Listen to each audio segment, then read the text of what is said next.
আপনারা জানেন বাংলাদেশের নির্বাচনী ব্যবস্থা বারবার যখন হোঁচট খাচ্ছিল, মানুষ যখন দিশাহারা হয়ে গেছিল, তখন এখন একটি সফল গণ আন্দোলনের মাধ্যমে বাংলাদেশের মানুষ একটি দিক পেল। বাংলাদেশের মানুষ বেঁচে থাকার একটি আশা পেল, আর সেই আশাটি হচ্ছে আমাদের গত ত্রয়োদশ জাতীয় সংসদ নির্বাচন। আমি সেই নির্বাচনে একজন সংসদ সদস্য হিসাবে আমি জনগণের মাঝে গিয়েছি।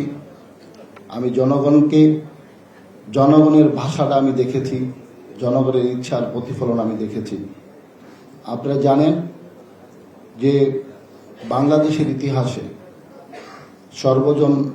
সর্বদল অংশগ্রহণমূলক সার্বজনীনভাবে যে একটি গ্রহণযোগ্য এবং উৎসবমুখর নির্বাচন ব্যবস্থা হয়েছিল ত্রয়োদশ জাতীয় সংসদ নির্বাচনে, মানুষ যখন গত তিনটি নির্বাচনী ব্যবস্থাপনায় জনগণ যখন ভোটাধিকার থেকে বঞ্চিত হয়েছিল, তারপর সর্বজন গ্রহণযোগ্য একটা নির্বাচন ব্যবস্থা আমাদের দিয়েছিল বর্তমান নির্বাচন।